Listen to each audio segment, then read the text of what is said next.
உங்க பையன் எப்படி சார் இருக்கான் அப்படின்னு விசாரிச்சார் ஒருத்தர். அவன் என்ன சார், எதை சொன்னாலும் காதில் வாங்க மாட்டேங்கிறான், அவன் பாட்டுக்கு போறான் வர்றான் அப்படின்னு சொல்லி அழுத்துக்கிட்டார் அப்பா. பெரியவங்க சொல்றத சின்ன பிள்ளைங்க கேட்கறது இல்லைங்கிறது ஒரு குறை. பெரியவங்க சொல்றது சின்ன பிள்ளைங்க காதலியே விழறது இல்லைங்கிறது ஒரு குறை. இது கொஞ்சம் சீரியஸான விஷயம், கவனிச்சு பார்க்கணும். ஒரு குழந்தைக்கு காது சரியா கேட்குதா இல்லையா அப்படிங்கிறத நாம தான் கவனிச்சு பார்த்து கண்டுபிடிக்கணும். அதுவா நம்ம கிட்ட தவழ்ந்து வந்து, அப்பா எனக்கு காது கேட்கல, அழைச்சிட்டு போங்க டாக்டர்கிட்ட அப்படின்னுலாம் சொல்லிக்கிட்டு இருக்காது. அது சரி, ஒரு குழந்தைக்கு காது சரிவர கேட்குதா இல்லையா அப்படிங்கிறத முன்கூட்டியே நாம தெரிஞ்சுக்கிறது எப்படி? அதுக்கு சில வழி இருக்கு. உங்க குழந்தைய கொஞ்சம் அப்படியே கவனிச்சு பாருங்க. அடிக்கடி ஜலதோஷம், காதுல அரிப்பு ஏற்படுதா, மூக்கு விரிவாகவும் அப்புறம் டான்சில், அடினாய்டு, சத அழற்சி இது மாதிரி ஏதாவது இருக்கா, வாயிலிருந்து எச்சில் ஒழுகுதா, குழந்தை வாயினால சுவாசிக்குதா, பற்கள் முன்னாடி தள்ளி வளருதா, இதெல்லாம் அதுக்கு அறிகுறி.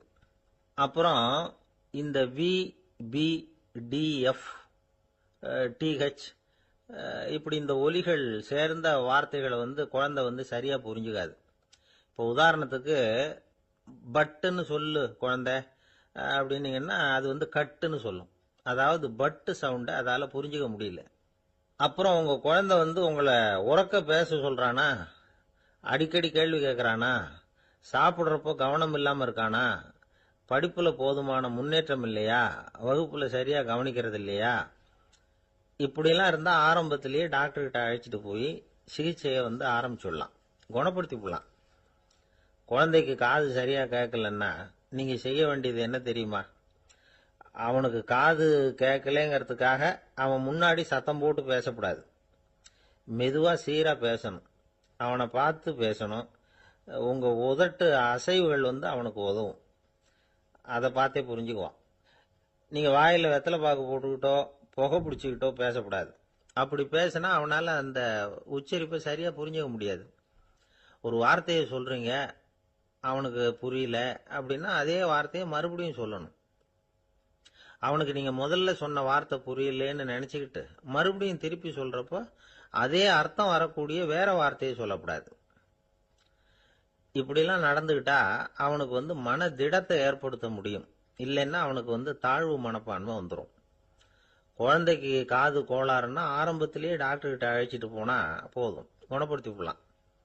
அப்புறம் பார்த்துக்கலாமே அப்படின்னு அலட்சியமா இருந்துட்டாதான் கஷ்டம்.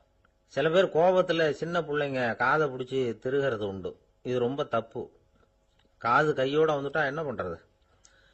ஒரு வேடிக்கை கதை, அது கதை தான், நிஜமா நடந்தது இல்லை, அது மாதிரி நடக்கும் நடக்காது, ஒரு வேடிக்கைக்காக சொல்லப்படுற கதை. அதாவது ஒரு வீட்டில் அப்பா அம்மாவை பார்த்து சொல்லிட்டு இருக்கார், இதை பாரு, நாளைக்கு காலையில் என்னை சீக்கிரம் எழுப்பி விட்டுரு, நான் செங்கல்பட்டு வரைக்கும் போயிட்டு வர வேண்டியிருக்கு அப்படின்னாராம். இதை அவங்க பையன் காதில் வாங்கிட்டு இருக்கான். அப்பாவுக்கு சிரமம் வேண்டாமே அப்படின்னு நினைச்சு அவனே காலையில யாருக்கும் தெரியாம எழுந்திருச்சு புறப்பட்டு செங்கல்பட்டு போட்டான். சாயந்தரமா திரும்பி வந்தான். அப்பா பையனை காணாம அலமோதிக்கிட்டு இருக்கிறார். சாயந்தரமா பையனை பார்த்ததும் எங்கடா போயிட்டு வந்தேன்னு கேட்டார் கோவமா. செங்கல்பட்டுக்கு போயிட்டு வந்தேப்பா, நீ வீணா அலைய வேண்டாமேன்னு அப்படின்னா. எதுக்கடா போனேன்னு அதட்டினார். அதான்ப்பா, நீ நேற்று அம்மா கிட்ட சொல்லிக்கிட்டு இருந்த, அதை காதில் வாங்கினேன், உனக்காக நான் போயிட்டு வந்தேன் அப்படின்னா. உடனே எந்த காதில் வாங்கினேன் அப்படின்னு சொல்லி காதை பிடிச்சி திருகுனார். அந்த காது கையோட வந்துட்டுது. இது நடந்து கொஞ்ச நாள் கழிச்சு அந்த அப்பாவும் பையனும் கடத்தெருவில் போயிட்டு இருக்கிறாங்க.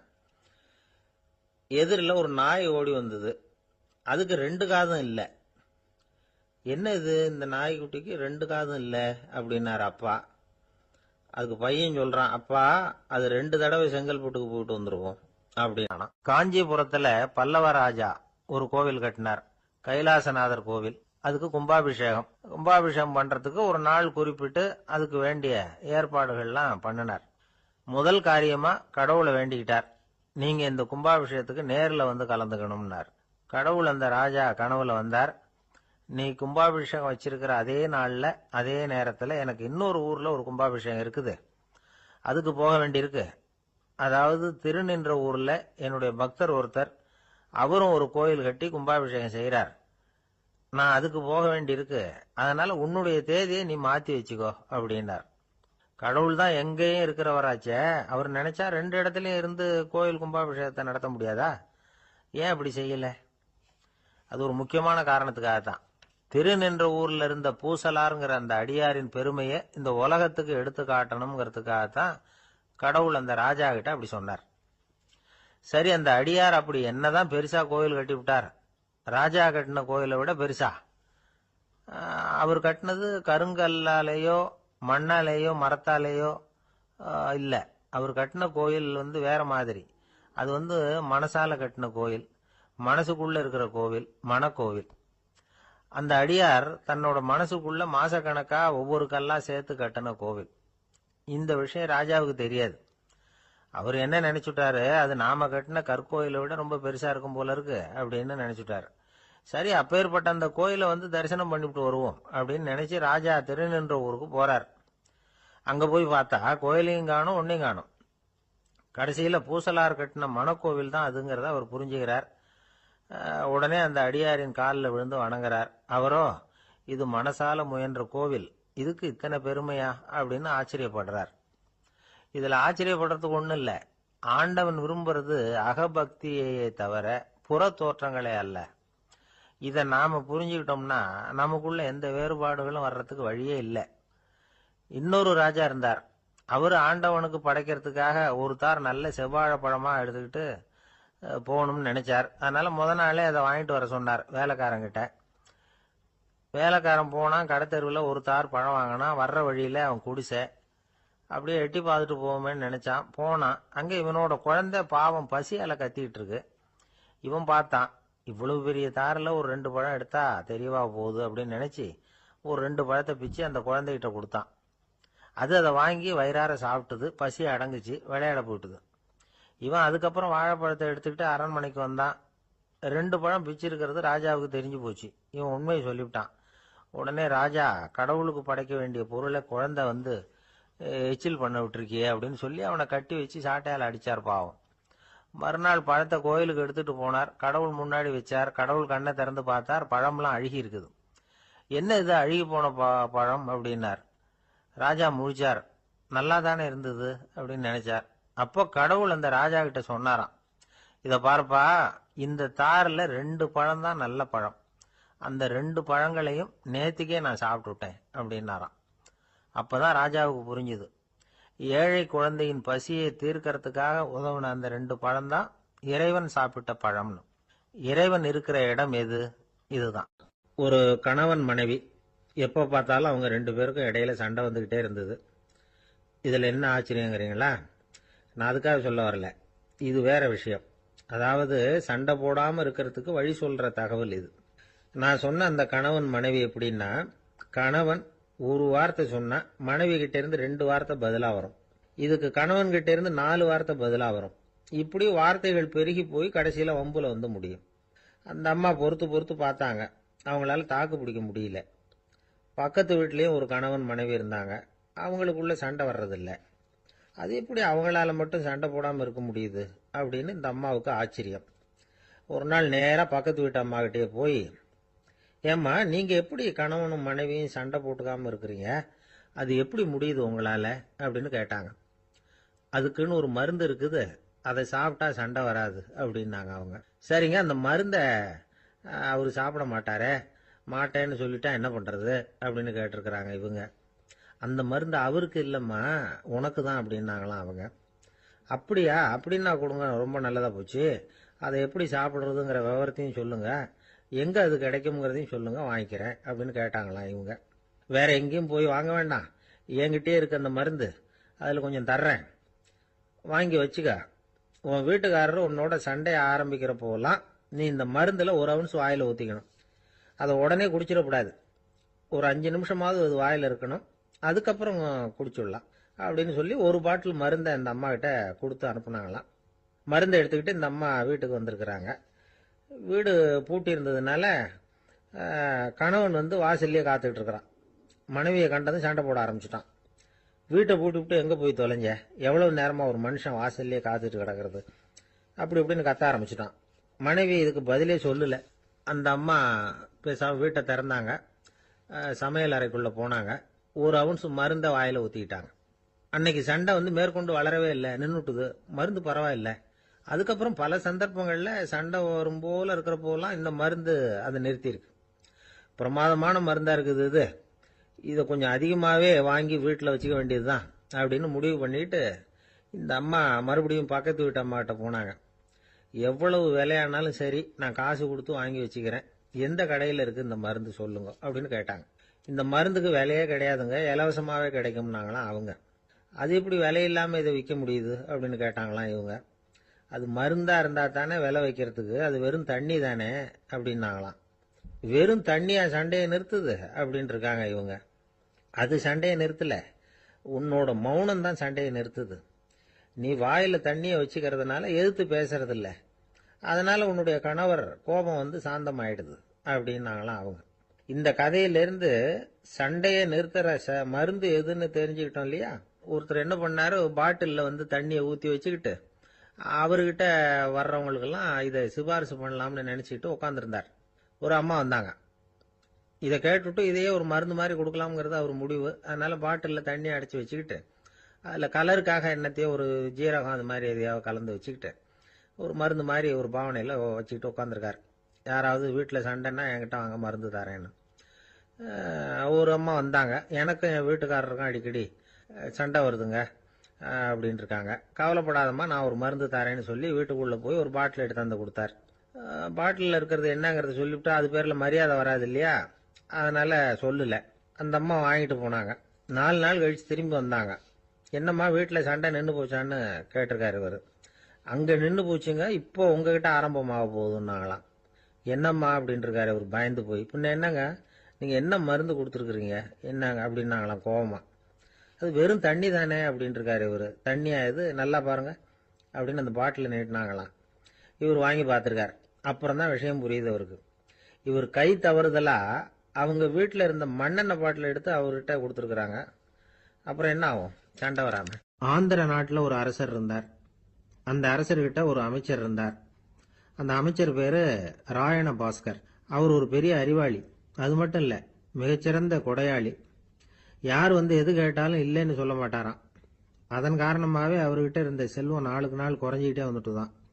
கடைசியில் குடும்பத்துக்குன்னு எதுவும் வைக்காமலே அவர் போய் சேர்ந்துட்டார். மகனும் இறந்துட்டார். அந்த குடும்பத்தில் மிஞ்சி இருந்தது அவருடைய மருமகள், ஒரு பேரன், அவ்வளவுதான். இருந்த ஒரே சொத்து பழுதடைஞ்ச ஒரு வீடு. அந்த அம்மா மற்ற வீடுகளில் வேலை செஞ்சு தன்னுடைய பிள்ளைய படிக்க வச்சுக்கிட்டு வராங்க. அந்த புள்ள ஒரு பெரிய வள்ளலுடைய பேரன்கிறது அந்த பள்ளி வாத்தியார்களுக்கும் தெரியும். அதனால அவங்களும் இவங்கிட்ட கொஞ்சம் அன்பாகவும் அக்கறையாகவும் பழகி பாடம் சொல்லி கொடுத்துக்கிட்டு இருக்கிறாங்க. ஒரு நாள் ஒரு புகழ்பெற்ற கவிஞர் ஒருத்தர் அந்த பள்ளிக்கூடத்துக்கு வந்திருக்கிறார். ஆசிரியர்கள் கிட்ட பேசிக்கிட்டு இருந்தப்ப ஒரு செய்தியை சொன்னாராம். ராயண பாஸ்கருங்கிற வள்ளல் எனக்கு நிறைய உதவிகள் செஞ்சிருக்கார், என்னை பாராட்டி பரிசுகள்லாம் கொடுத்துருக்கிறார். அந்த வள்ளல் வாழ்ந்த கிராமத்தை பார்க்கணுங்கிறதுக்காக தான் இப்போ இங்கே வந்திருக்கிறேன் அப்படின்னாராம். ஆசிரியர் உடனே இந்த பையனை கூப்பிட்டு, இதை பாருங்க, இவன் யாரு தெரியுமா, நீங்க குறிப்பிடுகிற அந்த வள்ளலின் பேரன் அப்படின்னு அறிமுகப்படுத்தினாராம். கவிஞரின் கண்கள்ல ஆனந்த கண்ணீர். அந்த பரவச நிலையிலேயே அந்த வள்ளலை பற்றி கவி பாட ஆரம்பிச்சுட்டாராம். இந்த சின்ன பையன் அதை கேட்டிருக்கிறான். உடனே என்ன பண்ணான் தெரியுமோ, தன் கையில் அணிஞ்சிருந்த ஒரு பொன் வளையலை கழட்டி அந்த கவிஞருக்கு பரிசா கொடுத்துட்டானாம். எல்லாருக்கும் ஆச்சரியம். தாத்தா இருக்கும் நிலையில கொடுத்தார், பேரன் இல்லாத நிலையிலையும் கொடுக்குறான். பையனை எல்லாரும் பாராட்டினாங்களாம். இருந்தாலும் அவனுக்குள்ள ஒரு பயம் எதுவும் ஆரம்பமாச்சு. பள்ளிக்கூடம் விட்டு வீட்டுக்கு வரும்பொழுது அந்த பயம் இன்னும் அதிகமாயிட்டுது. அம்மா என்ன சொல்லுவாங்களோ தெரியலையே, ஏதோ திடீர்னு தோணிச்சு வளையல கழட்டி கொடுக்கணும்னு கொடுத்துட்டோம். குடும்பம் இருக்கிற நிலையில இப்படி நான் செஞ்சது தப்பா, வீட்டு செலவுக்கே அம்மா எவ்வளவு கஷ்டப்படுறாங்க, வீட்டுக்கு போனதும் என்ன நடக்குமோ தெரியலையே அப்படின்னு நினைச்சு பயந்துகிட்டே அவன் வீட்டுக்குள்ள அடி எடுத்து வைக்கிறான். அம்மா கூப்பிட்டு சாப்பாடு போட்டாங்க. அவங்க கண்ணுல படக்கூடாதுங்கிறதுக்காக ஒரு கையை பின்னாடி மறைச்சிக்கிட்டே இருந்தான். அம்மா இதை கவனிச்சுட்டாங்க. ஏய், உன் கையை ஏன் அப்படி வச்சிருக்கிற, உன் கைக்கு என்னாச்சு, ஏதாவது அடிபட்டு போச்சா அப்படின்னு கேட்டுக்கிட்டே கையை எடுத்து பாக்குறாங்க. வளையல காணல. வளையல் எங்க அப்படின்னு கேட்கறாங்க. இவன் தயங்கிக்கிட்டே நடந்ததை சொல்றான். அதை கேட்டதும் அந்த அம்மாவோட முகம் கோபத்தால சவுந்து போச்சான். முட்டாளே, என்ன காரியம் பண்ண அப்படின்னு கன்னத்துல அரைஞ்சிட்டாங்களாம். அம்மா, என்ன அடிக்காத, ஏதோ தெரியாம தப்பு பண்ணிட்டேன் அப்படின்னு இருக்கான். மகனே, வளையல கொடுத்ததுக்காக நான் உன்னை அடிக்கல அப்படிங்க, பின்ன எதுக்கு அடிச்சேன்னு கேட்டிருக்கான். உன் பாட்டனார் ஒரு பெரிய வள்ளல், அவர் எதையும் பாதி வேலையா செய்யறதில்ல. அவருடைய பேரை நீ அரைகுறை வேலை செஞ்சுட்டு வந்திருக்கிற அப்படின்னாங்களாம். என்னம்மா சொல்றேன் இருக்கான். நீ ஒரே ஒரு வளையல மட்டும்தானே கழட்டி கொடுத்துருக்குற. கொடுக்கறதா இருந்தா ரெண்டையும் சேர்த்துல கொடுத்துருக்கணும். அதுதானே உங்க தாத்தாவுக்கு பெருமை அப்படின்னாங்களாம். அம்மா தெரியாம செஞ்சுட்டேன், உங்ககிட்டயும் அரை வாங்கிட்டேன் அப்படி இப்படின்னு அவன் சொல்லியிருக்கிறான். இப்போ அம்மா கொஞ்சம் இருங்க, அந்த கவிஞர் இன்னைக்கு நம்ம ஊர்ல தான் தங்கி இருப்பார். நாளைக்கு காலையில தான் அவர் வந்து எங்க இருக்காருன்னு விசாரிச்சு இன்னொரு வளையலையும் கொடுத்துட்றேன் அப்படின்னு இருக்கான். மகனே, நல்ல செயல்களை எல்லாம் நாளைக்குன்னு ஒத்தி போடாத. நாளைக்கு என்ன நடக்குங்கிறது யாருக்கு தெரியும். இப்பவே போ, எங்க இருக்காருன்னு பாரு அப்படின்னு இருக்காங்க. மகன் புறப்பட்டான். பள்ளி ஆசிரியர்கிட்ட போய் கேட்டானான் அந்த கவிஞர் எங்க இருக்காருன்னு. அவர் சொன்னாராம். உடனே போய் அவர் இருக்கிற இடத்துல கதவை தட்டியிருக்கான். ராத்திரி நேரத்தில் இவனை கண்டதும் அவருக்கு ரொம்ப ஆச்சரியம். இவன் இன்னொரு கை வளையலையும் எடுத்து நீட்டியிருக்கான். அவர் திகைச்சு போய் நிற்கிறார். அவரால் என்ன பண்றதுன்னே தெரியல. ஆனந்த கண்ணீர். இது வந்து பெரியவர்கள் கூற கேட்ட ஒரு வரலாறு. இன்னைக்கு இப்படிப்பட்டவங்களை பார்க்க முடியுமா? வறுமை வந்து வள்ளல் தன்மையை ஒன்று செய்து விடாதுங்கிறதுக்கு இது ஒரு உதாரணம். ஒருத்தன் இன்னொருத்தனை பார்த்து கேட்டானா, எங்க தாத்தா உங்க தாத்தாவுக்கு 100 ரூபா கடன் கொடுத்துருக்கிறார், அதை எப்போ திருப்பி கொடுக்க போறேன்னு. கவலைப்படாத, எங்க பேரன் அதை உங்க பேரன்ட்ட திருப்பி கொடுத்துருவான் அப்படின்னு நானா. ஒரு ஊர்ல ஒரு மன்னர் இருந்தார். புத்தி கூர்மை உள்ள ஒரு மன்னர். பொதுவா மன்னர்களுக்கு சந்தேகம் வந்தா சபையில உள்ள சான்றோர்கள் கிட்ட கேட்டு தெரிஞ்சுக்கிறது தானே வழக்கம். ஆனா இங்க அப்படி இல்லை. மற்றவங்களுக்கு சந்தேகம் வந்தா மன்னர்கிட்ட வந்து கேட்டு தெரிஞ்சுக்குவாங்க. அது மாதிரி கேட்டு தெரிஞ்சுக்கிறதுக்காக ஒரு பெரியவர் ஒரு நாள் வந்தார். அவர் கையில 3 பொம்மைகள் வச்சிருந்தார். 3 ஒரே மாதிரி பொம்மைகள், கொஞ்சம் கூட வித்தியாசம் தெரியல. ஏது இந்த பொம்மைன்னு கேட்டார் மன்னர். எனக்கு வேண்டியப்பட்ட ஒருத்தங்கிட்ட இருந்து இதை வாங்கிட்டு வந்திருக்கிறேன். நான் தான் அவன்கிட்ட இந்த பொம்மையை செஞ்சு கொடுக்க முடியா கேட்டுக்கிட்டேன். அவன் ரொம்ப புத்திசாலி, அவன் தான் இதை செஞ்சு கொடுத்தான். ஆனா அதுல ஒரு சிக்கல் அப்படின்னார். என்ன பிரச்சனைன்னு கேட்டிருக்காரு இவர். நான் அவன்கிட்ட கேட்டது 3 விதமான பொம்மைகளா இருக்கணும்னு கேட்டேன். அவன் என்னடான்னா 3 ஒரே மாதிரியா செஞ்சு கொடுத்துட்டான் அப்படின்னார். அவங்கிட்டயே கேட்கறது தானே அப்படின்னு இருக்காரு இவர். கேட்டேன். அவன் என்ன சொல்றான்னா, இது 3 ஒரே மாதிரி பொம்மை கிடையாது, 3 விதம், ஒண்ணுக்கு ஒண்ணு வித்தியாசம் இருக்குது. இந்த 3 பொம்மையும் 3 விதமான நண்பர்களுக்கு உதாரணங்கள் அப்படின்னு சொல்றான். எனக்கு ஒன்றும் புரியல, அதுதான் உங்ககிட்ட வந்தேன் அப்படின்னார். சரி, அந்த பொம்மைகளை இப்படி கொடுங்க அப்படின்னு வாங்கினார் மன்னர். எடுத்துக்கிட்டு உள்ள போனார். கொஞ்ச நேரம் கழிச்சு வெளியில வந்தார். அதுக்கப்புறம் சொன்னார், இத பாருப்பா, அவன் சொன்னது சரிதான், 3 விதம் தான். இது இருக்குதே முதல் பொம்மை, இது வந்து உத்தமமான நண்பனுக்கு உதாரணம். இந்த 2வது பொம்மை வந்து இது வந்து மத்தியமமான நண்பனுக்கு உதாரணம். அந்த 3வது பொம்மை இருக்குதே அது வந்து மோசமான நண்பனுக்கு உதாரணம். இதை செஞ்சவன் உண்மையிலேயே பெரிய அறிவாளி தான் அப்படின்னாராம். வந்தவருக்கு ஒன்றும் புரியல. பார்த்தா ஒன்றும் வித்தியாசம் தெரியலையே அப்படின்னு அவன் குழம்பி போய் நிக்கிறான். இப்போ அந்த மன்னர் வந்து விளக்கம் கொடுக்கிறார். அந்த 3 பொம்மையையும் எடுத்து முன்னாடி வச்சார். ஒரு மெல்லிய கம்பிய கையில எடுத்தார். அந்த முதல் பொம்மை காதுல விட்டார். கொஞ்ச தூரம் உள்ள போய் அப்படியே நின்னுட்டுது அந்த கம்பி. அப்புறம் 2வது பொம்மை காதுல அந்த கம்பியை விட்டார். அந்த கம்பி என்னாச்சுன்னா அப்படியே அது வாய் வழியா வெளில வந்தது. 3வது பொம்மை காதுல கம்பியை செலுத்தினார். அது நேரா இன்னொரு காது வழியா வெளியில வந்தது. இப்ப இந்த முதல் வகை இருக்குதே, அது மாதிரியான நண்பர்கள் எப்படி தெரியுமா? நம்ம கஷ்டத்தை அவங்க கிட்ட சொன்னா பேசாம கேட்டுக்குவாங்க. வெளியில அதை யாருகிட்டையும் சொல்லிட்டு இருக்க மாட்டாங்க. வெளியில தெரியாம நமக்கு உதவி பண்ணுவாங்க. செஞ்சுட்டு அதை நான் தான் செஞ்சேன்னு சொல்லிட்டு இருக்க மாட்டாங்க. அதுதான் கம்பி ஒரு காது வழியா போய் உள்ளே நின்னுட்டுது. 2வது பொம்மையில கம்பி என்னாச்சு, ஒரு காது வழியா போய் வாய் வழியா வெளியில வருது. இது மாதிரியான நண்பர்கள் கிட்ட வந்து நாம கஷ்டத்தை சொன்னா அதை அவங்க 4 பேர்கிட்ட போய் சொல்லி நமக்காக உதவி கேட்பாங்க. நமக்குன்னு கேட்டு வாங்கி அதை நம்ம கிட்ட கொண்டுட்டு வந்து கொடுப்பாங்க. இவங்க வந்து மத்தியமமான நண்பர்கள்.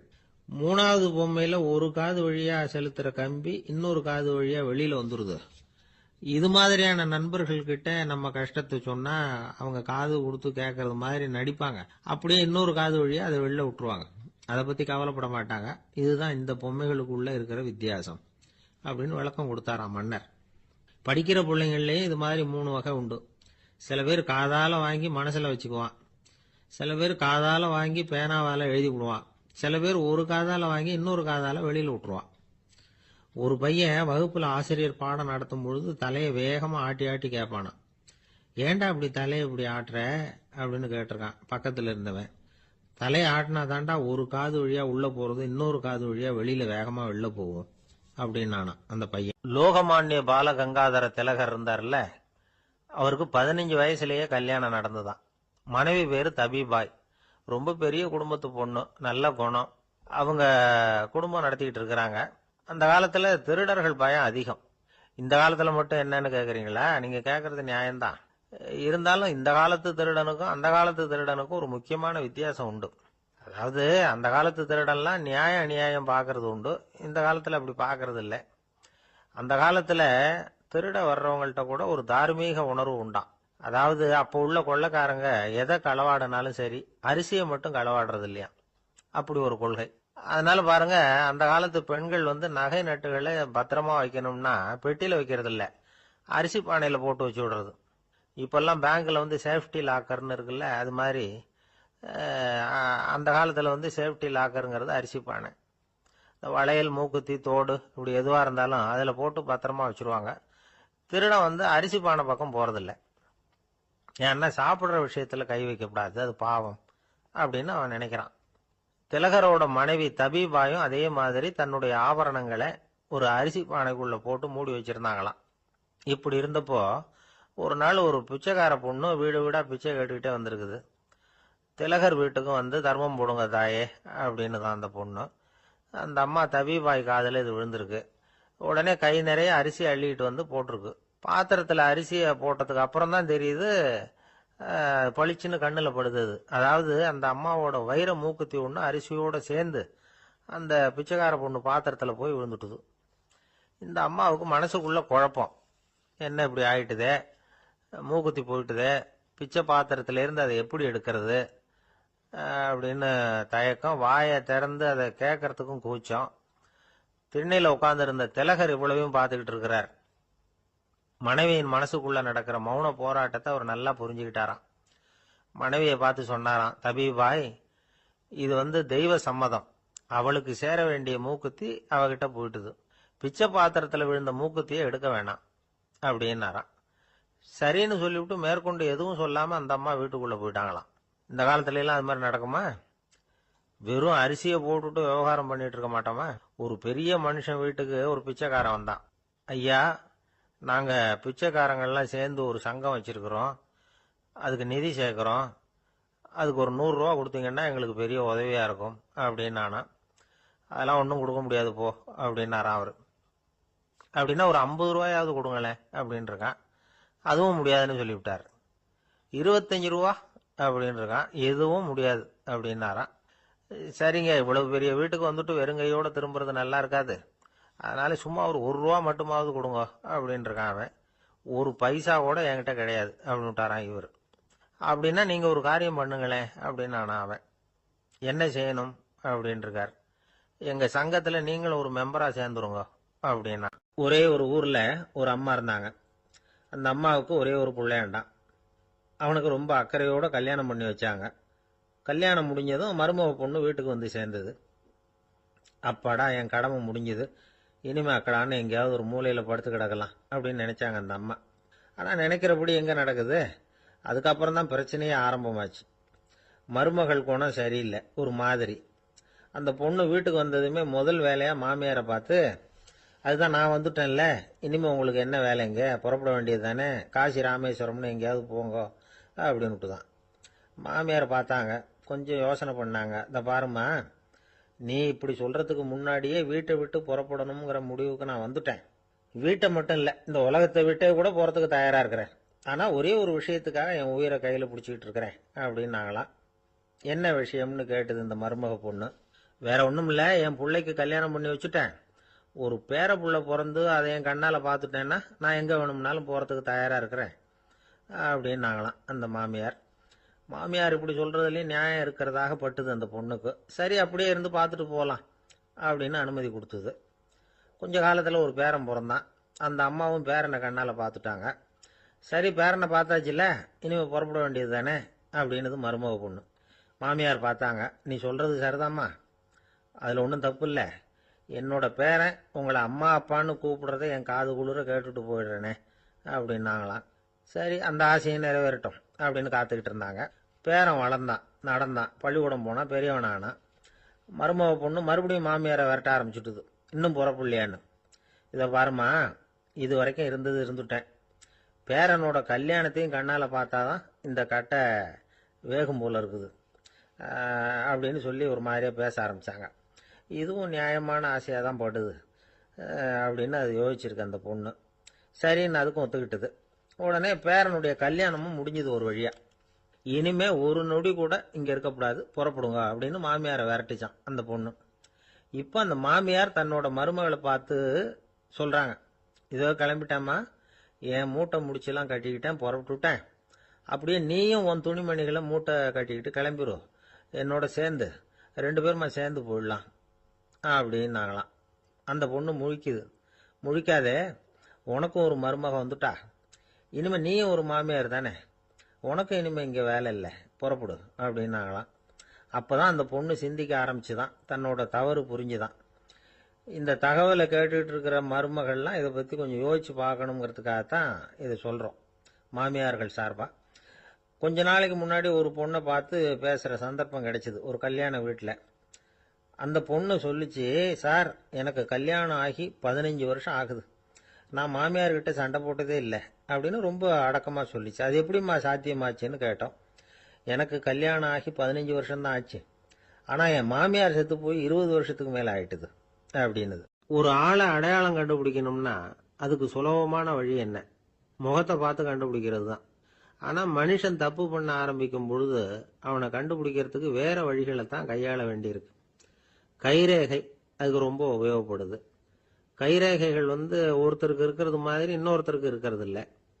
பல் வரிசையும் அப்படிதான். ஏமாத்துறவங்க அதிகமாக போனால் இருக்கிறவங்க எச்சரிக்கையாக இருக்க வேண்டியிருக்குது. பயோமெட்ரிக்ஸ் அப்படிங்கிறது ஒரு பெரிய தொழில்நுட்பம். இதை உபயோகப்படுத்தி சில பாதுகாப்பு உத்திகளை எல்லாம் உருவாக்கி இருக்கிறாங்க அமெரிக்காவில். வீட்டுக்கு சொந்தக்காரர் குரல் கொடுத்தா கதவு திறக்கும், அல்லது அவர் கை வச்சா கதவு திறக்கும். மற்றவங்க யார் என்ன பண்ணாலும் கதவு திறக்காது. இது ஒரு முறை. அவரோட குரல் அல்லது கைரேகை ஒரு எலக்ட்ரானிக் சாதனத்தில் ஏற்கனவே பதிவு பண்ணப்பட்டிருக்கும். இவர் குரல் கொடுக்கறப்போ அல்லது கையை வைக்கிறப்போ அதை ஒப்பிட்டு பார்த்து சரியா இருந்தா கதவு திறக்கிறது மாதிரி ஒரு ஏற்பாடு.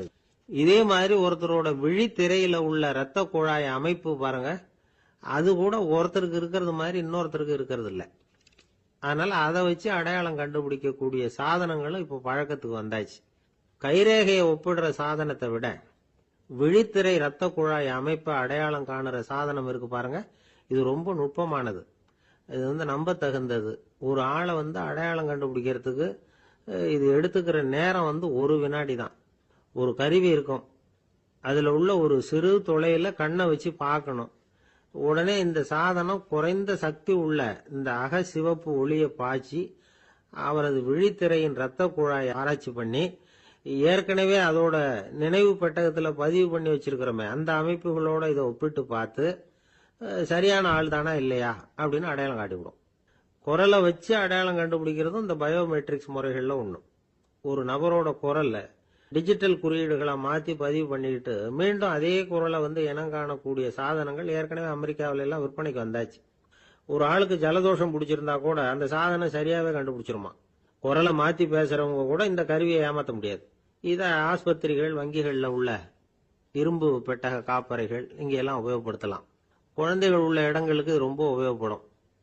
கதவு பூட்டிக்கிட்டுதுன்னு வச்சுக்கோங்க, கதவை திறக்கிறதுக்கு சாவி உபயோகப்படுத்த தெரியாத குழந்தைகள் குரல் எழுப்பிய கதவை திறந்துட முடியும். எதிர்காலத்தில் இந்த பயோமெட்ரிக்ஸ் முறை இன்னும் பல ஆச்சரியங்களை ஏற்படுத்தும் அப்படின்னு எதிர்பார்க்கறாங்க. ஸ்டியரிங்கை தொட்டதுமே காரு ஸ்டார்ட் ஆயிடும், சாவி வேண்டியதில்லை. காரு சொந்தக்காரர் தொட்டாதான் ஸ்டார்ட் ஆகும், வேற யாராவது தொட்டா ஸ்டார்ட் ஆகாது. ஒரு மனுஷனோட நடை, அவர் டைப்ரைட்டரை தொடுகிற விதம், இதையெல்லாம் வச்சு கூட ஆளை அடையாளம் காணக்கூடிய தொழில்நுட்பம் வரலாம். என்னதான் தொழில்நுட்பம் வளரட்டும், குடும்பத்துக்குள்ள நடக்கிற திருட்டுகளை கண்டுபிடிக்கிறது ரொம்ப கஷ்டம். ஒரு வீட்டுல பெட்டியில இருந்த பணம் காணாம போச்சு, வீட்டுக்காரரோ அல்லது பையனோ தான் எடுத்திருக்கணும். பெட்டியை திறந்து பார்த்தா அந்த வீட்டுக்காரம்மா, இதுல இருந்து பணத்தை எடுத்தது நிச்சயமா என் வீட்டுக்காரர் தான் அப்படின்னு சொல்ல முடியல அவங்களால. யோசிச்சாங்க, என்னம்மா இப்படி யோசிக்கிறீங்களேன்னு கேட்டிருக்காங்க. நிச்சயமா இந்த பணத்தை எடுத்தது என் வீட்டுக்காரர் இல்லை அப்படின்னு உறுதியா சொல்லிவிட்டாங்க அந்த அம்மா. இது கேட்டவங்களுக்கு ரொம்ப ஆச்சரியமா இருந்தது. அந்த வீட்டுக்காரருக்கு அது ரொம்ப பெருமையா இருந்தது. அது எப்படி அவ்வளவு கரெக்டா சொல்றீங்க அப்படின்னு கேட்டிருக்கிறாங்க. அப்போ அந்த அம்மா சொல்லிச்சான், பெட்டியில வந்து இன்னும் கொஞ்சம் பணம் மிச்சம் இருக்குது. இவர் எடுத்திருந்தாருன்னா அப்படி மிச்சம் வச்சிருக்க மாட்டார். அதனால தான் அப்படி சொன்னேன் அப்படின்னாங்க. எனக்கு வாழ்க்கையே வெறுத்து போச்சு சார் அப்படின்னு சொல்லிட்டு ஒருத்தர் வந்தார். வந்து கொஞ்ச நேரம் பேசினதுக்கு அப்புறம் அவர் அப்படி சொல்லியிருந்தா அதுல ஒரு அர்த்தம் இருந்திருக்கும். வர்றதுக்கு முன்னாடியே வாழ்க்கை வெறுத்து போச்சுன்னு சொல்லிட்டு வர்றார். என்ன சார் விஷயம்னு விசாரிச்சோம். எங்க வீட்டில் தினம் 3 வேளையும் ஒரே மாதிரி சாப்பாடு சார், வித்தியாசமே கிடையாது. இப்படியே 3 மாசமா சாப்பிட்டுக்கிட்டு இருக்கிறேன். அதை விட பட்டினி கிடந்து செத்துடலாம்னு தோணுது அப்படின்னார். ஒரு பெரியவர் சொன்ன தத்துவத்தை சொல்றதுக்கு ஆள் கிடைக்காம தவிச்சுக்கிட்டு இருந்தோம். இப்போ ஒருத்தர் கிடைச்சிட்டார், விட்டுலாமா? உடனே அவரை உட்கார வச்சு சொல்ல ஆரம்பிச்சிட்டோம். அதாவது நாம அனுபவிக்கிற உணர்வுகள்ல களிப்பு, மகிழ்வு, ஆனந்தம், இது 3க்கும் ஒண்ணுக்கு ஒண்ணு வித்தியாசம் உண்டு. மேம்போக்கா பாக்கிறதுக்கு இது 3 ஒண்ணு மாதிரி தோணும். ஆனா அது அப்படி இல்லை. களிப்புங்கிறது உடம்ப பொறுத்தது, மகிழ்வுங்கிறது மனசை பொறுத்தது, ஆனந்தம்ங்கிறது ஆன்மாவை பொறுத்தது.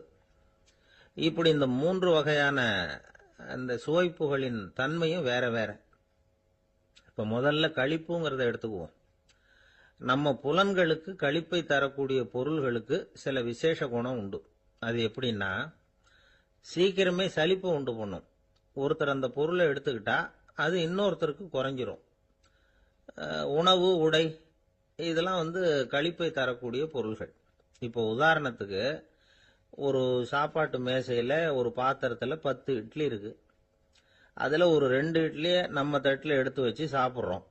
நாம சாப்பிட்ட அந்த இட்லி நிச்சயமா எதிரில் உட்கார்ந்துருக்கிறவருக்கு இல்லை, அவருக்கு உபயோகப்படாது. நாம சாப்பிட்ட அதே இட்லியை அவரும் சாப்பிட முடியாது, அவர் வேறதான் எடுத்து வச்சுக்கணும். அது மாதிரி நாம ஒரு சட்டையை எடுத்து போட்டுக்கிறோம், அதே சட்டையை அதே நேரத்தில் இன்னொருத்தர் போட்டுக்க முடியாது. புலன்களுக்கு களிப்பை தரக்கூடிய இது மாதிரி பொருள்கள்லாம் முதல் தடவை நமக்கு கொடுக்கிற களிப்பை 2வது தடவையும் கொடுக்காது. 3வது தடவை இன்னும் குறையும், கடைசியில வெறுப்பாக மாறிடும். ஒவ்வொன்னா இட்லியை தொடர்ந்து சாப்பிட்றோம்னு வச்சுக்கோங்க, முதல் இட்லி தரக்கூடிய சுவையை 30வது இட்லி தராது. முதல் தடவை புது சட்டையை போட்டுக்கிறப்ப நமக்கு இருக்கிற களிப்பு அதே சட்டையை வந்து 100வது தடவையா போட்டுக்கிறோம்னு வைங்க, அப்ப இருக்குமா? இருக்காது. இதுதான் களிப்பு. அதாவது சீக்கிரமே சலிப்பை தரக்கூடியது. ஒருத்தர் எடுத்துக்கிட்டா இன்னொருத்தருக்கு குறைஞ்சு போகக்கூடியது. ஆனா மகிழ்ச்சிங்கிறது அப்படி இல்லை. ஒருத்தர் அனுபவிக்கிறதுனால இன்னொருத்தருக்கு குறைஞ்சு போகாது. இப்ப காலையில சூரியன் உதயம் ஆகிறத பார்த்து சந்தோஷப்படுறோம், அதையே இன்னொருத்தரும் பார்த்து சந்தோஷப்படலாம். ஒரு நல்ல சங்கீதத்தை கேட்கிறோம், ஒரு அழகான ஓவியத்தை ரசிக்கிறோம், நீங்க ரசிக்கிற அதே நேரத்தில் இன்னொருத்தரும் அதை ரசிக்கலாம். அதனால அது குறைஞ்சு போறதில்லை. இது மகிழ்வு. ஆனா ஒண்ணு, ஒரே பாடலை வந்து திரும்ப திரும்ப கேட்டுக்கிட்டு இருந்தா கடைசியில் அலுப்பு தட்டும். அதாவது மகிழ்வுங்கிறது எப்படின்னா, மற்றவங்களோட பகிர்ந்து கொள்றதுனால குறையாது. ஆனா ஒரே பொருள் மீண்டும் மீண்டும் வந்து அனுபவிப்ப தர்றப்போ முதல்ல மகிழ்வு அதிகரிச்சு அதுக்கப்புறம் அது மங்கி மறைஞ்சு போயிடும். இதுதான் அந்த மகிழ்ச்சி, மகிழ்வுங்கிறதுக்கு இலக்கணம். சரி, இப்போ 3வதா சுகம் தரக்கூடிய ஆனந்தம்ங்கிறது எப்படின்னா, இது நமக்கு உள்ளே இருந்து சுரக்கிறது. மனசு வந்து சலனங்கள்ல இருந்து விடுபடுறப்போ இந்த ஆனந்தம் வந்து நமக்கு கிடைக்கும். இது வந்து நிலையான சுகம், ஆத்ம சுகம். களிப்பிலிருந்து மகிழ்வுக்கும், மகிழ்விலிருந்து ஆனந்தத்துக்கும் செல்றது தான் மனிதன் நடத்த வேண்டிய முக்கியமான பயணம். இவ்வளவு விஷயத்தையும் கேட்டுட்டு இந்த காலத்து பையன் ஒருத்தன் வந்தான். சார், இப்போ நீங்க ஒரு சாப்பாட்டு மேசையில ஒரு 10 இட்லி வைக்கிறீங்க, என்ன உட்கார வைங்க, எதிரில் இன்னொருத்தனை வந்து உட்கார வைங்க, நான் வந்து களிப்பு மகிழ்வுலாம் தாண்டி நேரடியா ஆனந்தத்துக்கு பயணம் பண்ணி காட்டுறேன் அப்படின்னா. ஒன்னும் புரியல அவன் சொன்னது. அது எப்படி, என்ன பண்ணுவ நீ அப்படின்னு சொல்லி கேட்டோம் ஆச்சரியமா. 2 இட்லி சாப்பிட்டா தானே சார் களிப்பு, நான் 10 இட்லியும் மொத்தமா சாப்பிட்டுருவேன், அடுத்தவனுக்கு எதுவும் கிடைக்காது, அவனுக்கு கிடைக்காதபடி நாமே சாப்பிட்டுறோம்ல, அதுதானே நமக்கு ஆனந்தம் அப்படின்னு அதுக்கு ஒரு விளக்கம் சொல்றான். காதுங்கிறது எப்பவும் திறந்தே இருக்கக்கூடிய ஒண்ணு தானே. சில பேர் பேசிக்கிட்டே இருப்பாங்க, நாமும் கேட்டுக்கிட்டே தான் இருப்போம். அவர் என்ன சொன்னாரு திருப்பி சொல்லு அப்படின்னு சொன்னா சொல்ல தெரியாது. காது சரியா கேட்டாலும் நாம பேசுறத மற்றவங்க சரியா கேட்கறாங்களா அப்படிங்கிறது சந்தேகம்தான். இந்த சந்தர்ப்பத்தில் ஒரு உண்மையை நாம புரிஞ்சுக்கணும். அதாவது என்னன்னா, கேட்பதுங்கிறது வேற, கவனிக்கிறதுங்கிறது வேற. அதாவது கேட்கறதுன்னா அது ஹியரிங், கவனிக்கிறது அப்படின்னா அது லிசனிங். கேட்கறதுங்கிறது தன்னிச்சையா நடக்கக்கூடிய ஒரு செயல். இப்போ ஒரு சாலையில நடந்து போயிட்டு இருக்கிறோம், எவ்வளவோ சத்தம் நம்ம காதுல விழுந்துகிட்டு இருக்கு. கார் போற சத்தம் கேட்குது, பறவை ஒரு மரத்துல இருந்து கத்துது, அந்த சத்தம் கேட்குது. இப்படி நிறைய காதுல விழுந்துகிட்டு இருக்கு. ஆனா கவனிக்கிறதுங்கிறது எப்படின்னா, நம்ம முழு மனசை செலுத்தி உன்னிப்பா கேட்கறது. எத்தனையோ சத்தத்துக்கு நடுவுல தன்னுடைய குழந்தை அழற சத்தத்தை தாய் தெரிஞ்சுக்க முடியுது இல்லையா, அது மாதிரி. விவரம் தெரிஞ்சவங்க எல்லாம் என்ன சொல்றாங்கன்னா, கவனித்தல் அதாவது லிசனிங் அப்படிங்கிற செயல்ல 3 அம்சங்கள் இருக்கிறதாக சொல்றாங்க. அது என்ன 3 அம்சங்கள் அப்படின்னா, முதல்ல காதால கேட்கறது, இது முதல் அம்சம். ரெண்டாவது என்னன்னா கேட்டதை புரிஞ்சுக்கிறது. மூணாவது என்னன்னா என்ன புரிஞ்சுக்கிட்டோம்ங்கிறத தெரிவிக்கிறது, ஃபீட்பேக் அப்படின்னு சொல்ற மாதிரி. ஒரு ஆசிரியர் வகுப்புல பாடம் நடத்திக்கிட்டு இருக்கிறார். வெறுமனே கேட்கிற குழந்தை ஒரு காதால வாங்கி இன்னொரு காதால விட்டுடும். அதாவது கேட்கிற குழந்தை அப்படி செய்யும்.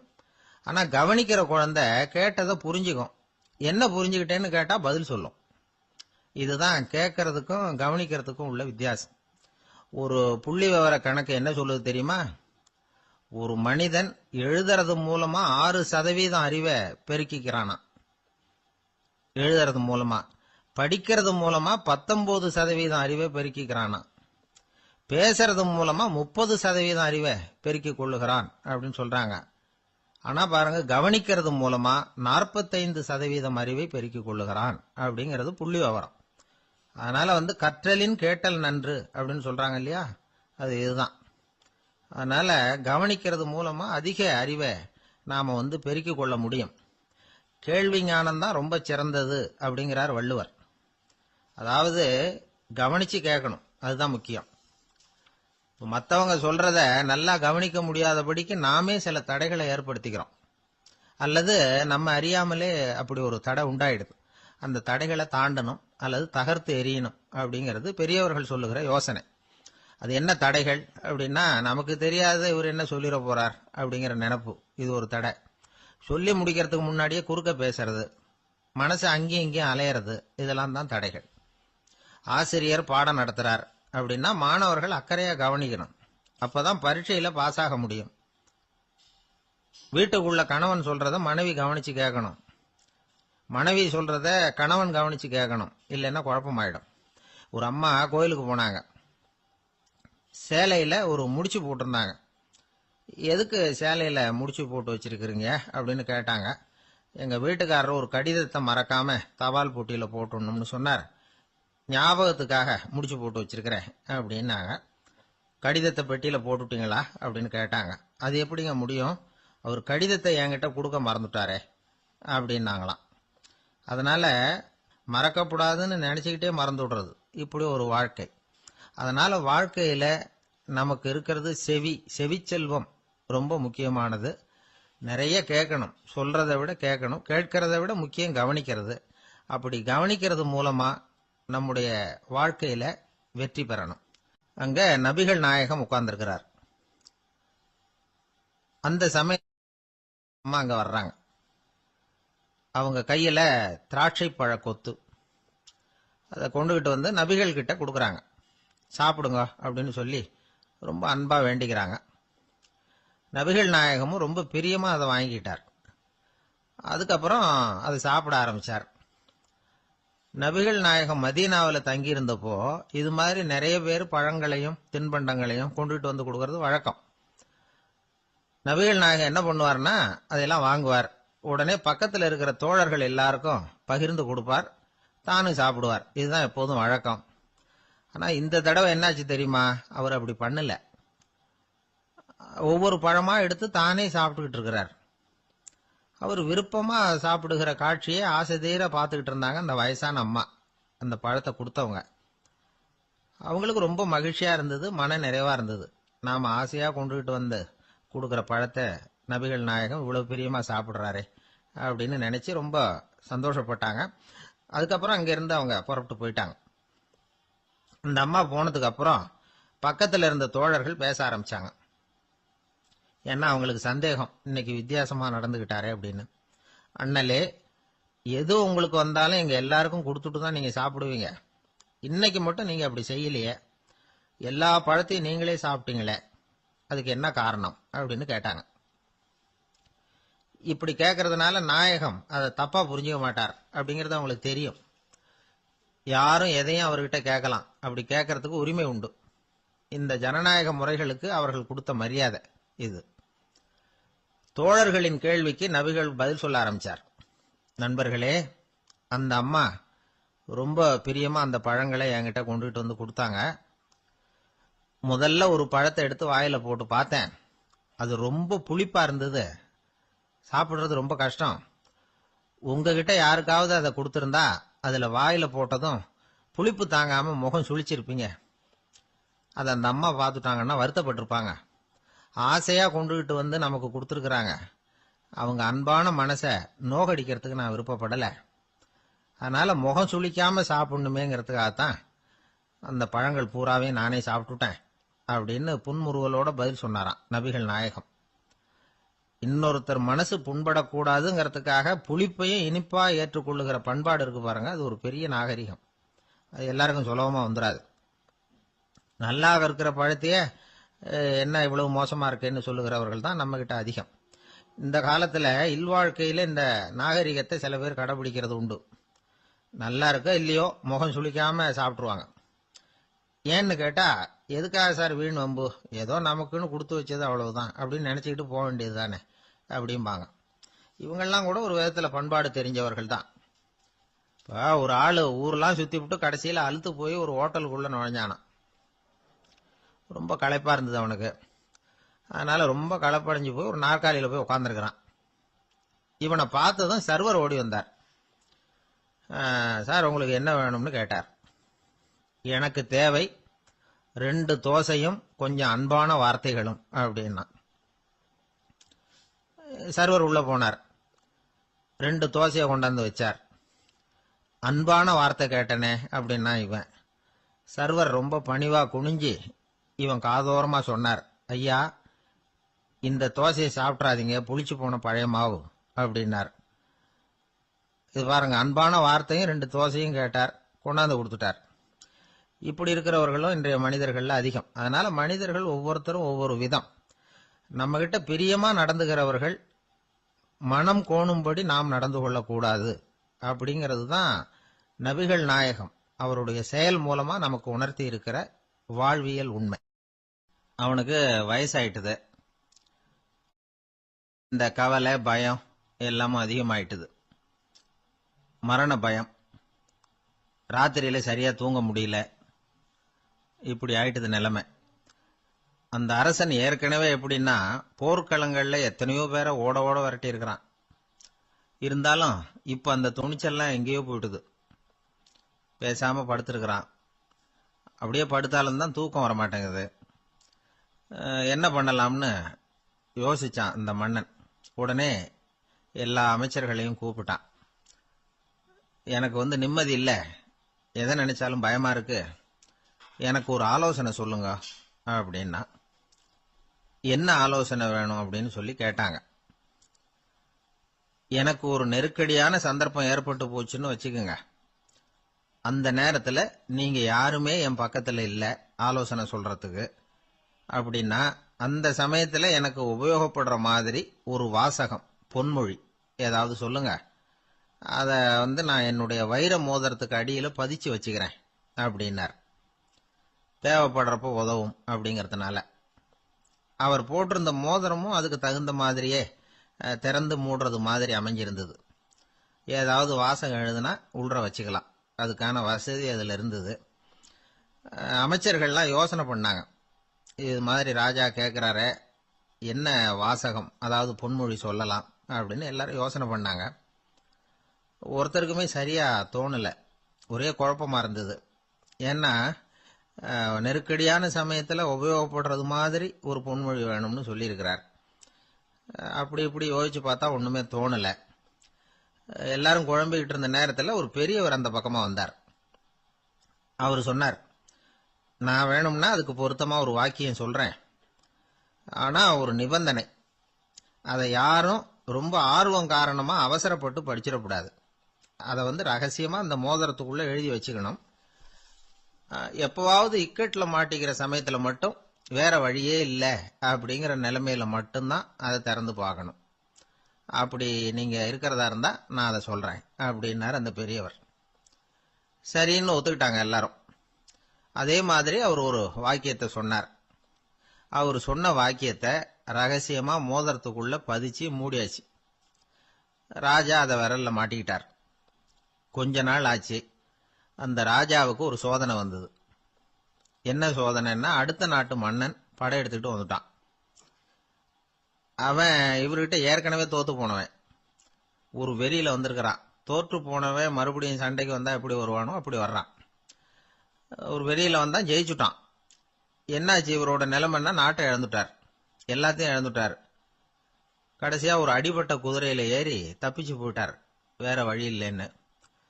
பின்னாடி துரத்திக்கிட்டு வராங்க. இவர் ஒரு மலை உச்சிக்கு போயிட்டார். அதுக்கும் அப்பால போக முடியாது. ஏன்னா அந்த பக்கம் பயங்கர பள்ளம். உல்லாச பயணிகள் கண்டு கழிக்கிற இடம் அது. ஆனா இவருக்கு அது சாவு பயணத்தின் வாசல், திரும்பவும் முடியாது. அவ்வளவு குறுகிய பாதை அது, வேற வழியே இல்லை. இந்த நேரம் சூரிய ஒளி மோதிரத்துல பட்டு மின்னிச்சு. உடனே இவருக்கு ஞாபகம் வந்தது. மோதிரத்தை திறந்து படிக்கிறார். அதுல இருந்த வாசகம், இந்த நிலையும் மாறிவிடும், this too will pass away. அவருக்கு ஒரு தைரியம் வந்தது. பின்னாடி வந்தவங்களும் திசை மாறி வேற எங்கேயோ தேடி போயிட்டாங்க. அவங்க விரட்டிக்கிட்டு வரலன்னா இவ்வளவு அழகான ஒரு இடம் இருக்கிறதே எனக்கு தெரியாம போயிருக்குமேன்னு நினைச்சார். இவ்வளவு அழகை ரசிக்கிறதுக்காக ஒரு நாட்டையே கூட இழக்கலாம்னு தோணுச்சு அவருக்கு. அமைதியா அந்த அழகை ரசிச்சார். எதிரிகள்லாம் எங்கேயோ போயிட்டாங்க. மன்னர் நாடு திரும்பினார். மறுபடியும் படைகளை திரட்டினார். கொஞ்ச நாள்ல படை எடுத்துக்கிட்டு போனார். யாருகிட்ட தோத்து போனாரோ அவரையே வெற்றி கண்டு திரும்பி வர்றார். வரவேற்பு விழா பிரமாவப்படுது. ஆடல் பாடல் கோலாகலம். இதை பார்த்தது அந்த ராஜாவுக்கு தலகால புரியல. நம்மளை இனிமே யாராலையும் ஜெயிக்க முடியாதுன்னு நினைச்சார். அகம்பாவம் லேசா எட்டி பார்த்தது. இப்ப மறுபடியும் சூரிய ஒளிப்பட்டு மோதிரம் மின்னிச்சு. அதை திறந்து மறுபடியும் படிக்கிறார். இந்த நிலைமையும் மாறிவிடும், this too will pass away. அவ்வளவுதான். அவர் மனசு அடங்க ஆரம்பிச்சுட்டுது. ஆணவம் போயிட்டுது. இதுல இருந்து நாம தெரிஞ்சுக்க வேண்டியது என்னன்னா, எந்த சூழ்நிலையிலையும் நாம கவலைப்பட வேண்டியதில்லை. ஏன்னா இங்க எதுவுமே நிரந்தரம் இல்லை. அந்த ராஜா மாதிரியே நம்ம ஆளு ஒருத்தன் ஒரு மோதிரம் போட்டிருந்தான். அதுக்குள்ள அவன் எழுதி வச்சிருந்த வாசகம், எதுக்கும் கவலைப்படாதே அப்படிங்கிறது தான். ஒரு நாள் பயங்கரமான கவலையோட உட்காந்துருந்தான். பக்கத்துல இருந்தவங்க சொன்னாங்க, இது மாதிரி சந்தர்ப்பத்துல தான் நீ உன் மோதிரத்தை திறந்து பார்க்கணும்னாங்க. இவனுக்கு கவலையோட எரிச்சலும் சேர்ந்துக்கிட்டது. அது எப்படி முடியும், இப்ப திருட்டு போனது என்னோட அந்த மோதிரம் தானே அப்படின்னு சொல்லிவிட்டு தலையில கை வச்சுட்டு உட்காந்துட்டான். இப்படிலாம் சொல்றது உண்டு. இருந்தாலும் நாம எந்த சூழ்நிலையிலையும் கவலைப்பட வேண்டியதில்லை அப்படிங்கிற உண்மையை புரிஞ்சுக்கணும். அப்படி கவலைய வெல்றதுக்கான வழி தெரிஞ்சுட்டதுன்னா வாழ்க்கையில வெற்றி நிச்சயம். ஒருத்தர் வேகமா நடந்து போறார். கடத்தெருவுல ஒரு ஸ்வீட்டு கடையை பாக்குறார். உடனே சடன் பிரேக் போட்டது மாதிரி நிக்கிறார். ஒரு ஸ்வீட் வாங்கி சாப்பிடலாமேன்னு மனசு சொல்லுது. டாக்டர் வேணாம்னு சொல்லியிருக்கிறார், உடம்புக்கு ஒத்துக்காது, அதனால அது வேணாம்னு சொல்லுது அறிவு. இவர் மனசு சொல்றத கேட்கல, அறிவு சொல்றபடி கேட்கிறார். அதனால மறுபடியும் வேகமா அங்கிருந்து நடந்து போயிடுறார். அவர் நல்ல மனுஷன். மனுஷனுக்கு அறிவும் இருக்குது, உணர்ச்சியும் இருக்குது. எதுக்கு எடுத்தாலும் உணர்ச்சி வசப்பட்டுக்கிட்டு இருக்கக்கூடாது. அறிவு வசத்துல நாம இருக்கணும். அப்பதான் நாம நல்லபடியா வாழ முடியும். இல்லைன்னா அவஸ்தை தான். மகாபாரதத்துல சந்தனுன்னு சொல்லி ஒரு அரசன் வர்றான். அவன் ஒரு சமயம் அறிவு வசப்படாம உணர்ச்சி வசப்படுறான். அதாவது ஒரு நாள் கங்கை கரையில ஒரு அழகான பொண்ணை பாக்குறான். இவனுடைய மனசு அவகிட்ட போயிடுது. அவளை கல்யாணம் பண்ணிக்கிறதுக்கு ஆசைப்படுறான். அந்த பொண்ணு சரின்னு சம்மதிக்கிறா. ஆனா ஒரு நிபந்தனை போடுறா. அந்த நிபந்தனைக்கு சம்மதம்னு சொன்னாதான் உன்னை கல்யாணம் பண்ணிக்குவேன்னு சொல்றா. சரி, அவ போட்ட நிபந்தனை என்ன தெரியுமா? இது மாதிரி நான் உங்க மனசு புண்படுற மாதிரி எந்த காரியம் பண்ணாலும் நீங்க என்ன ஏன்னு கேட்கக்கூடாது. நான் செய்யற காரியத்தை தடுக்கவும் கூடாது. அப்படி நீங்க செஞ்சா அடுத்த கணமே நான் உங்களை பிரிஞ்சு போயிடுவேன். இதுதான் அந்த பொண்ணு போட்ட நிபந்தனை. சந்தன அரசன் இந்த நிபந்தனையை ஒத்துக்கலாமா? இதை அறிவுபூர்வமா யோசிச்சிருந்தா இதுக்கு கட்டுப்பட்டுருக்க மாட்டான். இந்த நிபந்தனைக்கு நான் சம்மதிக்க மாட்டேன்னு தான் சொல்லியிருக்கணும். ஆனா அவன் அந்த நேரத்துல உணர்ச்சி வசத்துல இருந்தான். அதனால நீ என்ன சொன்னாலும் சரின்னு ஒத்துக்கிட்டான். அவளை கல்யாணம் பண்ணிக்கிட்டான். இதனால என்ன ஆச்சு? 7 பச்சை இளம் குழந்தைகளை பிறந்த உடனே அவ கங்கையில தூக்கி எறிஞ்சு கொல்லக்கூடிய கோர காட்சிய இவன் ஒண்ணு பின்னாடி ஒன்னா பார்க்க வேண்டியதா போச்சு. கடைசியில 8வது குழந்தை பிறந்ததுன்னு தான் அவனுடைய அறிவு மேலோங்குது. அந்த கொடிய செயலை தடுத்து நிறுத்துறான். அந்த 8வது குழந்தை தான் பின்னாடி பீஷ்மர் ஆகிறார். ஒரு பக்தி பிரசங்கத்துல ஒரு பேச்சாளர் இந்த விஷயத்தை சொல்லிவிட்டு இன்னொரு விஷயமும் சொன்னார். அது என்னன்னா, சந்துனு மன்னன் அறிவுக்கும் உணர்ச்சிக்கும் நடுவில் அகப்பட்டு தவிச்சதுனால அவன் வம்சத்துல வந்த கௌரவர்கள் உணர்ச்சி வசப்பட்டாங்க, பாண்டவர்கள் அறிவு வசப்பட்டாங்க அப்படின்னு சொன்னார். மனுஷனுக்கு உணர்ச்சியை விட அறிவு மேலோங்கி இருக்கணுங்கிறது சரிதான். ஆனால் அந்த அறிவை எப்படி உபயோகப்படுத்துறோங்கிறது முக்கியம்.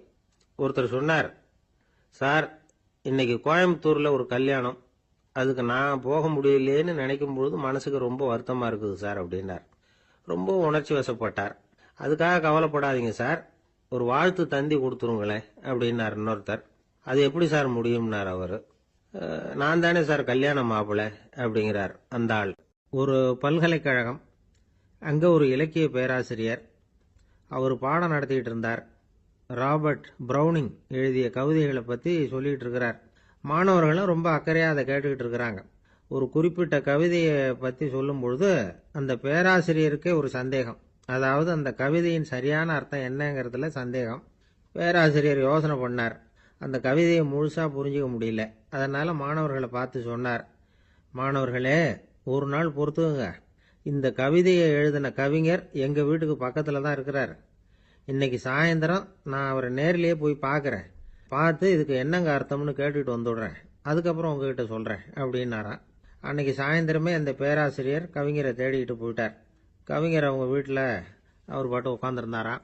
இவர் போய் அவர் முன்னாடி உட்காந்தார். அப்புறம் கேட்டார், ஐயா அந்த கவிதையின் முழு பொருள் என்னன்னு தெரிஞ்சுட்டு போறதுக்காக வந்திருக்கிறேன் அப்படின்னாராம்.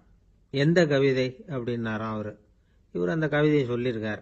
கவிஞர் கொஞ்சம் யோசனை பண்ணிவிட்டு அப்புறம் சொன்னாராம், பேராசிரியரே நீங்க கொஞ்சம் தாமதமா வந்துட்டீங்கன்னாராம். இவருக்கு ஒன்றும் புரியல. நீங்க என்ன சொல்றீங்க, நான் தாமதமா வந்துட்டேன்னா? நீங்க தான் உயிரோடு இருக்கிறீங்களே, அப்படி இருக்கும்பொழுது நான் தாமதமா வந்துட்டேன்னா அது எப்படி அப்படின்னு இவர் குழம்பி இருக்கிறார். இப்ப கவிஞர் சொன்னாராம், ஐயா நான் உயிரோடு இருக்கிறேன்னா இல்லையாங்கிறது முக்கியம் இல்லை, நான் அந்த கவிதை வரிகளை எழுதினப்போ 2 பேருக்கு அதோட அர்த்தம் தெரிஞ்சிருந்தது, இப்போ ஒரே ஒருத்தருக்கு தான் அதோட அர்த்தம் தெரியும் அப்படின்னாராம். பேராசிரியர் யோசனை பண்ணியிருக்கார். அப்படின்னா அந்த ஒருத்தர் கவிஞர் ராபர்ட் பிரௌனிங்கை தவிர வேற யாரா இருக்க முடியும்? இவர் தான் அப்படிங்கிறத அவர் மனசுல நினைச்சுக்கிட்டார். அதனால சொன்னார், ஐயா நான் தாமதமா வரல, அந்த கவிதையின் பொருள் என்ன அது சொல்லுங்கன்னார். பேராசிரியரே நான் சொல்றது உங்களுக்கு புரியலன்னு நினைக்கிறேன். நான் இந்த வரிகள் எழுதினப்போ 2 பேருக்கு அதோட அர்த்தம் தெரிஞ்சிருந்தது. அந்த 2 பேர் யாருன்னா, ஒருத்தர் ராபர்ட் பிரௌனிங், அதாவது நான், இன்னொருத்தர் கடவுள். இப்போ அது கடவுளுக்கு மட்டும்தான் தெரியும். நானே இதை பத்தி பல தடவை யோசனை பண்ணி பார்த்தேன். இது ரொம்ப அழகானது, ஆனாலும் ரொம்ப வழுக்கலானது. அதை பிடிச்சிட்டோம்னு நினைச்சிட்டு இருக்கும் பொழுதே காத்து மாதிரி அது உங்ககிட்ட இருந்து ஓடி போயிடுது. எனக்கு ரொம்பவும் வருத்தமா தான் இருக்குது. நிச்சயமா நான் தான் இந்த வரிகளை எழுதியிருக்கிறேன், அதுல அர்த்தம் இருக்குங்கிறது எனக்கு தெரியும், அதை நான் உணர்றேன். ஆனா நீங்க என்ன மன்னிக்கணும், எனக்கே கூட அதை என்னால விளக்க முடியல. அப்படி இருக்கும் பொழுது உங்களுக்கு எப்படி அதை நான் விளக்க முடியும் அப்படின்னு அந்த கவிஞர். அனுபவிக்கப்படக்கூடிய எல்லாமே விளக்கப்படக்கூடிய ஒன்றல்ல, விளக்கப்படும் எல்லாமே அனுபவிக்கப்படக்கூடிய ஒன்றல்ல அப்படிங்கிறது ஞானிகளுடைய கருத்து. அதுக்காக தான் அந்த சம்பவம். வாழ்க்கையில் நீங்கள் தொடர்ந்து ஆய்வு செய்து கொண்டே இருக்கக்கூடிய விளக்கங்களை ஒருபோதும் அடைய முடியாத பரிமாணங்கள் இருக்கிறதுனால தான் அது அலுப்பு தட்டாமல் இருக்குது. உங்களால் நிறைய அனுபவிக்க முடியும், இருந்தாலும் நீங்கள் அனுபவித்து அறிந்த விஷயங்கள் கூட வார்த்தைகளால் விளக்கப்பட முடிவதில்லை அப்படிங்கிறது பெரியோர் சிந்தனை. இதெல்லாம் ஒரு பக்கம் இருக்கட்டும். நமக்கு தெரிஞ்ச பேராசிரியர் ஒருத்தர் 1 மணி நேரம் ரொம்ப விவரமா வகுப்பு எடுத்தார். கடைசியா சொன்னார், மாணவர்களே ரொம்பவும் எளிமையா விளக்கமா எல்லா விவரமும் சொல்லியிருக்கிறேன், அதனால இதுல உங்களுக்கு சந்தேகம் வர்றதுக்கு வாய்ப்பே இல்லை. இருந்தாலும் கேட்க வேண்டிய கடமை கேட்கிறேன். இதுவரைக்கும் நடத்தினதுல யாருக்காவது ஏதாவது சந்தேகம் உண்டா அப்படின்னு கேட்டாராம். எனக்கு ஒரே ஒரு சந்தேகம் தான் சார் அப்படின்னு எழுந்திரிச்சு நிக்கிறான் ஒருத்தன். என்னன்னு கேட்டாராம். இதுவரைக்கும் நீங்க என்ன பாடம் சார் நடத்துனீங்க அப்படின்னானா அவன். அம்மாக்காரங்களுக்கு அடிக்கடி ஏற்படுற கவலை ஒன்று உண்டு. அதாவது குழந்தை சரியா சாப்பிட மாட்டேங்குதே அப்படிங்கிற கவலை. இவங்கெல்லாம் ஒரு விஷயத்த நல்லா புரிஞ்சுக்கணும். குழந்தைகள்ங்கிறவங்க பெரியவங்க மாதிரி இல்லை. அவங்க கடிகாரத்தில் மணியை பார்த்துட்டு சாப்பிட்றதுக்கு உட்கார்ற ரகம் கிடையாது. பசிச்சா சாப்பிடுவாங்க, இல்லைன்னா விளையாடுவாங்க அல்லது தூங்குவாங்க. அது புரியாம அவங்கள கட்டாயப்படுத்தி அல்லது மிரட்டி சாப்பிட வைக்கிறது ரொம்ப தப்பு. ஒரு 8 மாச குழந்தைக்கு 3 மணி நேரத்துக்கு ஒரு தடவை பசிக்கும். அந்த நேரம் பார்த்து சாப்பாடு கொடுத்தா அடம் பண்ணாம அது பாட்டுக்கு சாப்பிட்றோம். அதே குழந்தைக்கு 1 வயசு ஆகிறப்போ 4 மணி நேரத்துக்கு ஒரு தடவை பசிக்கும். இந்த வயசுல இயற்கையாவே பசி குறைஞ்சிருக்கும். அது புரியாம என் குழந்தை முன்னாடி மாதிரி இப்ப சரியா சாப்பிட மாட்டேங்கிறான் அப்படின்னு சில பேர் டாக்டர் கிட்ட போய் சொல்லிக்கிட்டு இருப்பாங்க. இன்னொரு விஷயம், ஒரு குழந்தைக்கு வயசு அதிகமாகிற வேகத்துக்கு உடம்பு எடையும் அதிகமாகிக்கிட்டே போவாது. உடம்பு எடை அதிகமாகிற வேகம் குறைஞ்சிக்கிட்டே வரும். 6 மாச குழந்தைக்கு ஒரு வாரத்துல 150 கிராம் எடை கூடும். ஒரு வயசுல வாரத்துக்கு 71 கிராம் எடை கூடும். இது புரியாம அதிகமா சாப்பாட்டை கொடுத்து குழந்தைய கஷ்டப்படுத்தக்கூடாது. ஏன்னா அளவுக்கு மீறின உணவு அஜீரணத்தை உண்டு பண்ணிவிடும். குழந்தைக்கு ஒரு தட்டில் கொஞ்சமா ஆகாரத்தை வச்சு கொண்டுகிட்டு போய் கொடுக்கணும். மலை மாதிரி குவிச்சு வச்சா அதை பார்த்ததுமே பசி அடங்கி போயிடும். அடிச்சு மிரட்டி பயமுறுத்தி குழந்தைய சாப்பிட வைக்கிற பழக்கம் இருக்கு பாருங்க, அதுக்கு ஃபுட் ஃபோர்ஸிங் அப்படின்னு பேர். இப்படி பண்ணுனா குழந்தைக்கு சாப்பாட்டில் விருப்பம் குறைஞ்சிரும். அதை கண்டாவே வெறுக்க ஆரம்பிச்சிடும். அது மாதிரி உளம் சார்ந்த பசி குறைவு, சைக்கோஜெனிக் அனோரெக்சியா, அது ஏற்படுமா. சாப்பாடுங்கிறதே ஒரு தண்டனை மாதிரி தோணும். குழந்தைகளுக்கு பிடிச்ச மாதிரியான ஆகாரத்தை கொடுக்கணும். சத்து அதிகம் இருக்குங்கிறதுக்காக அதுக்கு பிடிக்காத ஆகாரத்தை கொடுத்து கட்டாயப்படுத்தக்கூடாது. குழந்தைகளுக்கு 2 வயசு ஆகிறப்போ இயற்கையாகவே எதிர்மறை குணம் உண்டாகும். அதாவது அந்த எதிர்மறையா பேசுறது. இது மாதிரி சமயங்கள்ல நாம என்ன சொல்றோமோ அதுக்கு நேர்மாறா நடந்துக்கும். ஏட்டிக்கு போட்டி. சாப்பிட சொன்னா விளையாட போவோம், விளையாட சொன்னா சாப்பாடு கேட்கும். இதை புரிஞ்சுக்கிட்டு நடந்துக்கணும். குழந்தை சொன்ன பேச்சை கேட்கலேன்னு கோவப்படக்கூடாது. குழந்தை வளர வளர பிடிவாத குணம் வர்றது சகஜம். கேட்டதை வாங்கி கொடுத்தாதான் சாப்பிடுவேன் அப்படின்னு பிடிவாதம் பண்ணும். வாங்கி கொடுத்து விடுறது தான் உத்தமம். நீங்களும் அதுகிட்ட பிடிவாதம் பண்ணிட்டு இருக்கக்கூடாது. ஏன்னா கேட்டது கிடைக்கலையேங்கிற ஏமாற்றம் கூட குழந்தையோட பசியை குறைச்சிரும். கேட்டது கிடைச்சுட்டா பசி அதிகமாகும். கொடுத்ததை மளமளன்னு சாப்பிட்றோம். குழந்தைகளுக்கு கண்ட கண்ட நேரத்தில் சாப்பிட்றதுக்கு எதையாவது வாங்கி கொடுத்துக்கிட்டு இருந்தா சாப்பாட்டு நேரத்தில் சாப்பிடாம அடம் பண்ண ஆரம்பிச்சிடும். பள்ளிக்கூடம் போகிற பிள்ளைங்க காலை உணவை சரியாக சாப்பிட மாட்டாங்க. அச்சம், அவசரம், பரபரப்பு இதெல்லாம் தான் காரணம். பள்ளிக்கு புறப்படுறதுக்கு ஒரு 3/4 மணி நேரத்துக்கு முன்னாடியே சாப்பாடு போட்டுருங்க, அது சரியாக போடும். படிக்கிற குழந்தைகள் உடல் சோர்வு, மனச்சோர்வு இது காரணமாக கூட சாப்பிட மறுக்கிறது உண்டு. இப்போ உதாரணமாக சாயந்தரம் விளையாடி விட்டு வீட்டுக்கு வந்ததும் சாப்பிட சொன்னால் வேணாம்பாங்க. இது உடல் சோர்வு. ரொம்ப நேரம் வீட்டு பாடங்களை செஞ்சு முடித்த கையோடு சாப்பிட சொன்னாலும் அவங்களால சரியாக சாப்பிட முடியாது. இது உளச்சோர்வு, அதாவது மனச்சோர்வு. இதை தவிர குழந்தைகளுக்கு உடல் நலக்குறைவு ஏற்பட்டால் கூட சாப்பிட மறுக்கிறது உண்டு. சில மருந்து மாத்திரைகள் கூட பசியை குறைச்சிரும். அதனால் சரியாக தெரிஞ்சுக்கிட்டு குழந்தைகளை சாப்பிட வைக்கணும். அது புரியாமல் கையில் சாப்பாட்டு தட்டை வச்சுக்கிட்டு குழந்தைகளை விரட்டிக்கிட்டு அலையக்கூடாது. ஒரு சின்ன பையன் சொன்னான், எங்கள் அம்மா சாப்பாடு போடுறது தெரிஞ்சா நான் உடனே வீட்டை விட்டு வெளியில் ஓடி போடுவேன் அப்படின்னா. ஏன் அப்படி பண்ணுறேன்னு கேட்டோம். எங்கள் அப்பா கூட அது மாதிரி தான் சார் பண்ணுவார் அப்படிங்கிறான். பந்திக்கு முந்தர ஆசாமிகள் நம்மள பல பேர் உண்டு. அப்படி முந்தறதுக்கு கூட முயற்சி பண்ணுறவங்க நிறைய பேர் இருக்கிறாங்க. இதில் என்ன ஒரு விஷயம்னா, பந்திக்கு முந்தறது கூட தப்பு இல்லை. ஆனால் அப்படி ஒரு விருந்தில் ஆளாக போய் உட்காந்து சாப்பிட்டா கூட வெளியில் வர்றப்ப என்ன பெரிய விருந்து வச்சுட்டான், சாம்பாரில் உப்பு இல்லை, ரசத்தில் காரம் இல்லை அப்படின்னு குறை சொல்லிகிட்டே வர்றது இருக்கு பாருங்க, அது சரியில்லை, நாகரிகமும் இல்லை. கல்யாண பத்திரிகையில் என்ன போட்டிருக்குது, என் பொண்ணுக்கும் இன்னார் பையனுக்கும் கல்யாணம், எல்லாரும் குடும்பத்தோடு வந்திருந்து மணமக்களை ஆசீர்வதிக்கணும், இப்படி தானே போட்டிருக்கோம். குடும்பத்தோடு விருந்து சாப்பிட்டு சாப்பாடு எப்படி இருக்குன்னு அபிப்பிராயம் சொல்லிவிட்டு போங்க அப்படின்னா போட்டிருக்கு கல்யாண பத்திரிகையில்.